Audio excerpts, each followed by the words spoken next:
En Argentina, esto es una frase muy utilizada, ¿no? Es, mira, hice algo que no tenía que hacer, hazte cargo, toma la responsabilidad. ¿Sí? Es, no me vengas con excusas, no me vengas con cuentos chinos, no me des toda una vuelta, es hazte cargo. ¿Sí? Entonces, la expiación es hacerse cargo. ¿Sí? Es tomar la responsabilidad de lo que eso conlleva. Tiene que ver entonces, cuando se asume esa responsabilidad, pues es toda, ¿no? Y tiene que ver con pagar una condena. Y cuando se paga esta condena, cuando el precio es cancelado, pues entonces se está verdaderamente purificado o limpio. Entonces, esos tres aspectos los podemos subdividir en estos dos puntos. La expiación tiene que ver con un cargo penal y un cargo de sustitución o sustitutiva. ¿Sí? La expiación es referencia a un juicio delante del Dios juez, donde yo soy declarado culpable. ¿Por qué? Por mi pecado. ¿Sí? Soy declarado culpable. Es decir, hay una sentencia y no hay derecho perdón, a revocar. Exacto, todos estos pasos no legales. Ahora justo lo mencionaba Isaac, estaba siguiendo lo que está haciendo el juicio de Dani Alves, famoso exjugador acá en Barcelona, y bueno, él presenta, ¿no?, toda una serie de requisitos y busca alegaciones. Exacto, ¿por qué? Porque está metido en un tema no solamente legal, sino penal. Es algo grave, ¿sí? Pues de la misma manera, el concepto de expiación es directamente un tema penal, ¿sí? Y en la expiación, como dice allí arriba, mediante un sacrificio, ese es el concepto de la sustitución. Así que, en otras palabras, la expiación es dentro de un marco legal, ¿sí? Tenemos estos dos aspectos que tienen que ver con lo penal, tiene que ver con lo sustitutivo, y va a hacer referir a hacerse cargo de la culpa, pagar la condena para que finalmente esté libre ella, sea purificado, sea limpio. ¿Sí? Así que etimológicamente va por allí el concepto de la expiación. Muy bien, vamos a la siguiente. Ahora, cuando hablamos de expiación, tenemos que hacer mención de que esto es una tipología. ¿Qué es una tipología en la Biblia? Lo hemos mencionado en alguna ocasión. Tenía que ver con aquellos simbolismos, en algunos casos eran personas, en algunos casos eran objetos, en este caso es un animal, en algún caso también era tal vez una estructura, donde iba a apuntar a la persona de Cristo. ¿Os acordáis aquella frase que hemos utilizado al comienzo del curso, ¿no? El Antiguo Testamento apunta a Cristo. El Nuevo Testamento depende de Cristo. ¿Sí? Entonces, las tipologías tienen que ver con todo aquello que encontramos en el Antiguo Testamento que nos iba a referir proféticamente a la persona de Cristo. Hemos hablado del sacrificio de Isaac, hemos hablado del tabernáculo y todos los objetos que encontramos en el tabernáculo, aquel templo móvil. Hemos hablado del arca, ¿no? Hemos hablado de la serpiente que se levanta en el desierto, y así podríamos ir por muchos ejemplos. De la persona de Moisés también, ¿sí? De Adán. Todos estos son tipologías. Entonces, dentro del concepto de expiación, tenemos que ir entonces a la tipología del Cordero, ¿sí? Y cuando pensamos en la tipología del Cordero, yo te dejo estas 3 S's para que cuando pienses en expiación te acuerdes de 3 S's, ¿sí? La primera tiene que ver con el simbolismo, simbólicamente, ¿no? Lo que acabamos de hacer ahora, tomando los símbolos del Señor, es una representación del pan como su carne y una representación del vino como su sangre, ¿sí? Esto no es una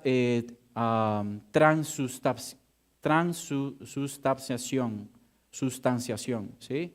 No significa de que efectivamente ese trozo de pan sustancialmente es el cuerpo de Cristo, ni que ese vino es sustancialmente la sangre del Señor, como si otras religiones y otras sectas así lo predican, ¿sí? Es un simbolismo.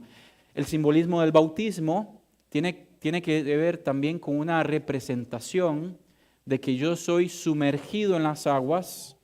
Lo que quiere decir es que yo soy muerto con Cristo, ¿sí? Y levantado como Él resucitó de entre los muertos para andar en vida nueva, ¿no? Entonces, es esta especie de simbolismos. Así que la expiación es, en primer lugar, un simbolismo. En segundo lugar, es un simbolismo en sustitución, ¿sí? Ahora, ¿por qué decimos que Jesús es el Cordero de Dios que quita el pecado del mundo? Porque Él es el sustituto, ¿no? Tenía que ser un cordero con unas características específicas, de 1 año de edad, sin mancha, ¿no? Sin ningún defecto. Tenía que ser dentro de lo que se entendía en el ambiente ganadero, ¿sí? O el tema del rebaño de ovejas. Tenía que ser un animal sin defecto. Pero fundamentalmente, ¿por qué? Porque Cristo, a su vez, también nos viene a sustituir a nosotros, ¿sí? Entonces, el tema de la expiación no solamente es un simbolismo, sino tiene que ver con una sustitución. ¿Y todo esto para qué? Pues para la tercera S, la satisfacción. De manera que Dios, ¿os acordáis? Tuviésemos el favor de Dios. Ahora, acá viene tal vez el centro del estudio esta mañana, ¿no? Efectivamente vemos expiación en el Antiguo Testamento, ¿sí? Antes de que Cristo como Cordero de Dios fuese la ofrenda, el sacrificio perfecto, podían ser expiados los pecados, podía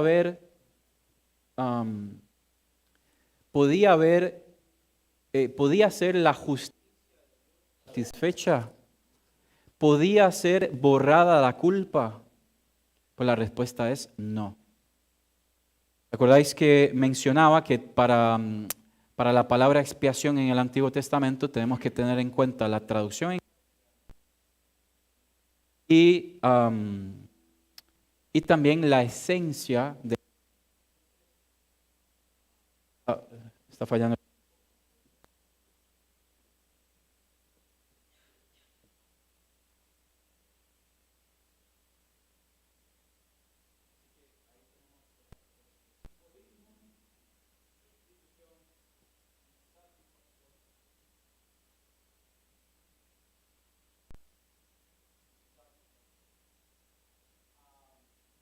Ahora, vamos al centro.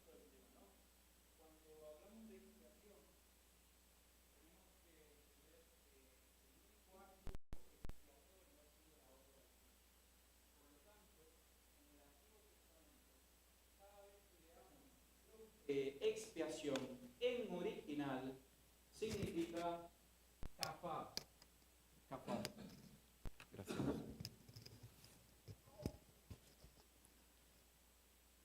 Está bien. Gracias, Jacob.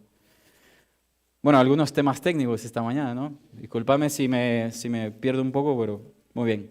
Así que en el Antiguo Testamento tenemos allí esa palabra kafar. Está mal traducida. No es expiación, es propiciación. ¿Por qué? Porque propiciación significa cubrir, pasar por alto. Es la acción agradable a Dios. ¿Os acordáis? El favor de Dios. Dios encontraba en esto agrado. ¿Por qué? Porque le movía a la piedad y misericordia que Él mismo instituyó. ¿Cuál es el primer acto de propiciación que vemos en la Escritura? Bueno, en la caída en el jardín, ¿no? Allí con el primer hombre y la mujer, ellos buscan rehacer su culpa y tapar su vergüenza con hojas, ¿no? A propósito, hermanos, muchos de nosotros durante la semana queremos tapar nuestra vergüenza con hojas, ¿sí?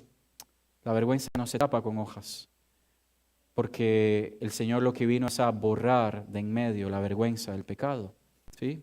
Así que este acto de propiciación movía al Señor a piedad, a misericordia, de manera que el sacrificio que ofrecía la ley era para aplacar la justicia, ¿sí? Para menguar, de alguna manera el Señor apartaba la vista, ¿sí? Y aquel sacrificio venía a apaciguar toda la ira de Dios, ¿cierto? Y tener un Dios propicio. Por eso, cuando pensamos en la propiciación, tiene que ver con el sentido de cubrir, tiene que ver con el sentido de pasar por alto, ¿no? El Señor no tomaba en cuenta el pecado allí de un individuo, no tomaba en cuenta el pecado de una familia o de una tribu o, como lo vamos a ver, de toda una nación. Para todo esto habían distintos tipos de sacrificios y habían toda una serie de requisitos y una liturgia que Dios había establecido en el libro de Levítico. El libro de Levítico, hermanos, es el libro por excelencia, el manual del sacerdote, ¿no? No solo de los sacerdotes, sino del sumo sacerdote. Así que cuando pensamos en propiciación, tenemos que entender que es la palabra kafar. Y cuando pensamos en expiación, ¿sí? Ahora sí, borrar, purificar, quitar de en medio, es la palabra en hebreo kiper, ¿no? ¿Y por qué menciono esto? Porque a todo esto se crean confusiones, ¿no? Se crean confusiones doctrinales, de manera que no estamos entendiendo. También en el Nuevo Testamento, por allí vamos a encontrar la palabra propiciación. Por ejemplo, alguien que busque Romanos 3:25, si no me equivoco.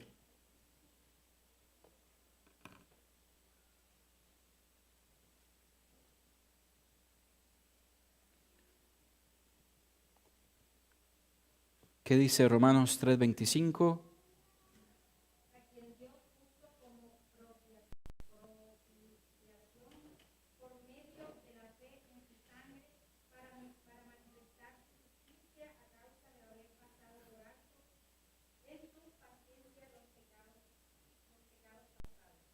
Ok.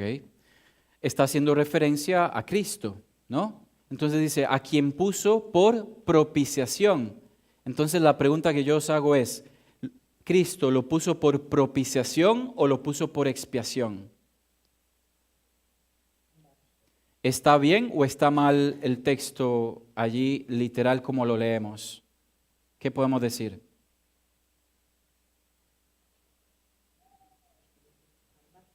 Está incorrecto, está mal. La traducción es errada, ¿sí? Porque Cristo no es propiciación, Él es expiación, ¿sí?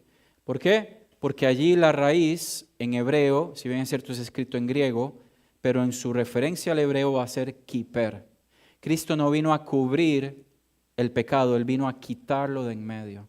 Entonces, ¿por qué os pongo este ejemplo? Porque en la Escritura vamos a encontrar constantemente estos errores de traducción, que no quiere decir que la palabra esté errada. Sencillamente hubo una mala traducción, ¿no?, del texto original.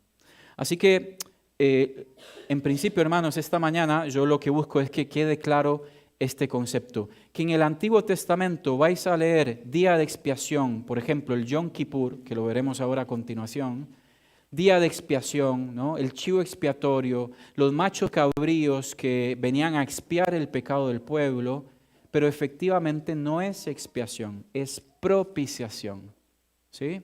Y en el Nuevo Testamento, por ahí nos vamos a encontrar textos como estos que hacen referencia a la propiciación, pero efectivamente no es propiciación, porque es después de Cristo.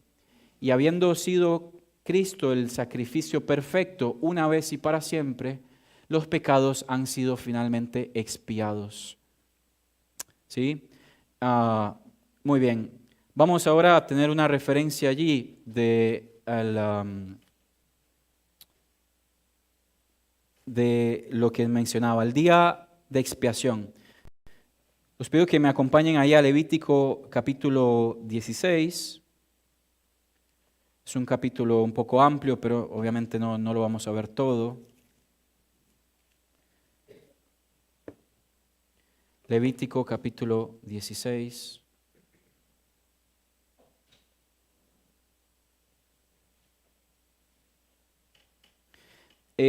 Para algunos, ¿no? Allí como título, ¿qué dice de título?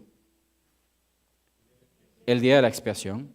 Entonces, por lo que hemos mencionado anteriormente, podemos decir que debería llamarse como el día de la propiciación, ¿no? Vamos a ver, entonces dice, habló Jehová a Moisés después de la muerte de los hijos de Aarón, cuando se acercaron delante de Jehová y murieron. Hago un pequeño paréntesis porque me llamó mucho la atención estudiando esto. ¿Alguien sabe por qué murieron los hijos de Aarón? ¿Se acuerda? Exacto, hermana. Por presentar fuego extraño. ¿Qué quiere decir eso? ¿No? Que el Señor había estipulado una serie de sacrificios. ¿Sí? Él había dicho, tenéis que hacer esto de esta forma, con estas medidas, con estos materiales. ¿Por qué? Porque, ¿os acordáis? Todo el Antiguo Testamento apunta a Cristo. No era como a cada uno le parecía, sino era como Dios lo había establecido. Pues, ¿qué pasó con los hijos de Aarón? Hijos de un sacerdote, hijos de un hombre de Dios, que estuvo allí con Moisés, ¿no? Delante de Faraón, y conocemos todo lo que significó Aarón en el Antiguo Testamento. Pues sus hijos tuvieron por menos, ¿no? Menospreciaron todas estas cosas, y entonces sacrificaron lo que a ellos les vino en gana, ¿no? Y es interesante porque allí la Biblia enseña que eso fue fuego extraño. ¿Qué quiero decir con esto, hermanos? También es una aplicación práctica esta mañana. Es importante estudiar y escudriñar la Escritura y en mi práctica de hijo de Dios en la vida cristiana, porque algunas veces podríamos caer en fuego extraño, ¿no? Muchas veces con los jóvenes mencionamos esto.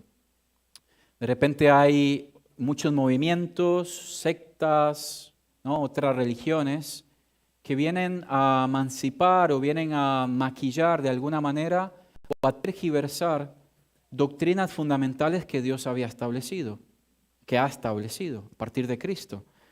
¿Sí? Sin embargo, ¿qué es lo que vemos en otros lugares? Fuego extraño. ¿Cómo se entiende el fuego extraño? Que el Señor, por ejemplo, había dicho que se tomase un macho cabrío y se sacrificase en el altar de bronce. ¿Sí? El altar de bronce era una estructura de bronce que tenía 4 cuernos en las puntas. Se tomaba aquel sacrificio, de cada pata se estiraba el carnero allí, se degollaba y se sacrificaba. Toda su sangre era derramada y entonces eso después en el holocausto, en esa consumación a través del fuego, esto era olor fragante, olor grato, ¿sí?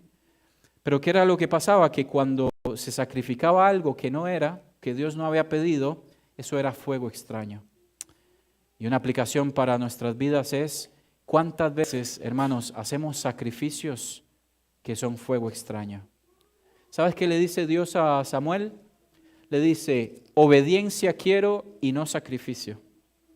Obediencia quiero y no sacrificio. ¿Sí? El sentido es, mira, yo lo que te he pedido que hagas, eso es fragante para mí, eso es grato. No te enredes, no busques hacer la tuya o no. Ve a lo que yo te he estipulado de hacer y eso ya es agradable, porque yo lo que quiero es que obedezcas. Fue el concepto que le envió Dios a Caín y Abel, ¿no? Ambos presentaron sacrificios. Caín presentó sacrificio, pero fue fuego extraño, no fue grato, ¿sí? Así que esa es algo que me llamó la atención. Seguimos leyendo allí, versículo 2 dice, y Jehová dijo a Moisés, di a Aarón tu hermano que no en todo tiempo entre en el santuario detrás del velo, delante del propiciatorio que está sobre el arca, para que no muera, porque yo apareceré en la nube sobre el propiciatorio. Con esto entrará Aarón en el santuario un becerro para expiación y un carnero para el holocausto. Se vestirá la túnica santa de lino y sobre su cuerpo tendrá calzoncillos de lino y se ceñirá el cinto de lino y con la miltra de lino se cubrirá, son las santas vestiduras, con ellas se ha de vestir después de lavar su cuerpo con agua. Y de la congregación de los hijos de Israel tomará 2 machos cabríos para expiación y un carnero para holocausto. Y hará traer a Aarón el becerro de la expiación que es suyo, y hará la reconciliación por sí y por su casa. Después tomará los 2 machos cabríos y los presentará delante de Jehová a la puerta del tabernáculo de reunión. Y echará suertes Aarón sobre los machos cabríos, una suerte por Jehová y otra suerte por Azazel. Y hará traer Aarón al macho cabrío sobre el cual cayere la suerte por Jehová, y lo ofrecerá en expiación. Mas el macho cabrío sobre el cual cayere la suerte por Azazel, lo presentará vivo delante de Jehová para hacer la reconciliación sobre él y para enviarlo a Azazel en el desierto. Y después va a seguir allí el texto. ¿Veis cómo constantemente vemos palabras como propiciatorio, propiciación, expiación, ¿no? Y entonces, si bien es cierto, es un tema un poco complejo, pero de base tenemos lo que hemos mencionado antes, ¿no? Recordar, kafar, cubrir el pecado, pasarlo por alto, kiper, borrar la culpa, justificación y satisfacción completa, ¿sí? Así que estando allí en este contexto, Dios había establecido, además de que había todo un orden y un calendario según las familias, según las tribus, según los individuos, para que el pueblo presentase sacrificio al Señor, había un día en especial donde se iba a presentar sacrificio a nombre de toda la nación, ¿sí? Y eso es denominado como el Yom Kippur. Yom significa día y Kippur, que viene, ¿no? ¿De dónde? De Kiper, ¿no? Yom Kippur viene de ahí, de la raíz de la expiación. Así que esto consistía en básicamente estos 2 pasos. Primero, el sacerdote, en este caso Aarón, ¿qué tenía que hacer? Pues tenía que presentar sacrificio por sí mismo, ¿no?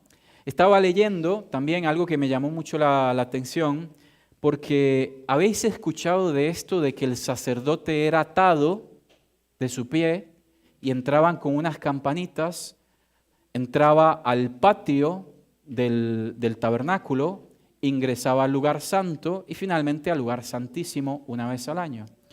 Bueno, es muy interesante porque algunos no están de acuerdo con esto.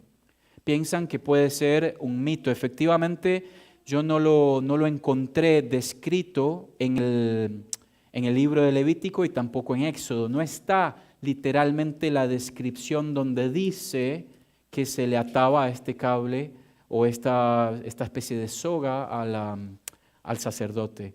¿Por qué? Porque algunos expertos dicen que si el sacerdote entraba con impureza, con pecado no confesado o no había hecho un sacrificio en olor fragante al Señor y caía muerto en el acto, allí ingresando a la presencia en el lugar santísimo, el velo, ¿sí?, que este velo se llama vida. ¿Os acordáis, no? Lo hemos mencionado antes. La primera puerta del tabernáculo se llama el camino, la puerta al lugar santo se llama verdad y el velo al lugar santísimo se llama vida. Por eso el Señor dice, yo soy el camino, la verdad y la vida.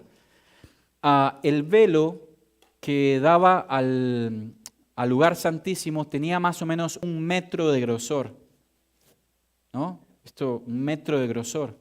Entonces algunos expertos dicen que esto de atar una soga al sacerdote era prácticamente imposible porque él tenía que entrar, ¿no?, algunos metros dentro de esta estructura y si efectivamente fallecía, pues ese velo y todos los obstáculos que podía presentar el tabernáculo para arrastrarle, ¿no?, impedía que saliese el cadáver. Entonces, algo muy interesante porque por ahí tenemos esto escuchado, oído, pero tenemos que ir a la Escritura a ver si efectivamente es así. ¿Sí? Entonces, el sacerdote presentaba primero sacrificio por sí mismo y por su familia, presentaba un becerro, un carnero, y entonces iba a ser apto para tomar 2 machos cabríos. Y acá iba a hacer referencia a dos aspectos que hemos visto anteriormente. El primero tiene que ver con la sustitución. El que era presentado a Jehová, ese era degollado, como hemos hecho en el ejemplo ahora, ese era muerto, su sangre era toda derramada. Y entonces el sacerdote tomaba la sangre que era derramada y empezaba a esparcirla por todo el tabernáculo, ¿no? ¿Por qué? Porque esto era simbolismo de la purificación, ¿sí? Sin embargo, ¿qué pasaba con el otro macho cabrío? Pues el otro macho cabrío era echado fuera de la ciudad o del límite que se ha establecido para que estuviese en las tiendas del pueblo de Israel. Y de esa manera cargaba la culpa, ¿no? No sé si os acordáis que hemos dicho anteriormente que el concepto de expiación simbólicamente tenía que ver con un tema penal, ¿no? ¿Qué era el tema penal? Bueno, tomar la responsabilidad, hacerse cargo, la culpa, ¿no? Y por otro lado era sustitutiva. Entonces, con estos 2 machos cabríos, uno era el concepto penal, uno tomaba la carga, la culpa, y era echado fuera de las tiendas o de la ciudad del pueblo de Israel, y el otro era sustituto, era sacrificado. Allí esta palabra Azazel, algunos dicen que lo que significa es desierto, ¿no? Es desterrado, fue desierto. La palabra dice que el Señor, ¿no?, fue también desterrado, ¿no? El Padre le abandona, lo vimos también en el curso anterior, ¿os acordáis? Por primera vez en la eternidad, la segunda persona de la Trinidad se separa de la primera y de la tercera y es desterrado, ¿no? El Padre lo abandona allí. Dios mío, ¿por qué me has abandonado? Bueno, ese era el reflejo del macho cabrío que era abandonado en el desierto. Así que, hermanos, esto es tal vez esta mañana, sé que es un poco complejo, ¿no? Pero es un poco el concepto y la diferencia entre la expiación y la propiciación. Todo lo que hemos leído acá en Levítico capítulo 16 no va a ser otra cosa más que propiciar el pecado, ¿sí? El pecado del pueblo permanecía allí, había sido cubierta, la ira de Dios había sido aplacada temporalmente hasta que viniese efectivamente la persona de Cristo, quien iba a quitar de en medio el pecado, ¿sí? Esto es algo que siempre mencionamos. Cristo no murió por los pecados, sino Él muere por el pecado. Él fue hecho pecado, ¿sí? Y Él carga el pecado de la humanidad, de todos los hombres y mujeres, en todo lugar, en todos los tiempos. Él carga el pecado, ¿sí? Y Él es entonces finalmente el Yom Kippur, el día de expiación, ¿sí? Para terminar, hermanos, vamos a ver un video que de forma gráfica nos va a mostrar esto y oramos.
La expiación es, en el Antiguo Testamento, lo que hemos dicho mejor como propiciación, era el simbolismo, era la sustitución para la satisfacción, ¿sí? Simbolismo de la sustitución para la satisfacción. 3 S's que puedes llevar a casa ahí para recordar y cómo podemos resumir el sacrificio de Cristo. Gracias porque Él no es un símbolo, sino Él es una realidad.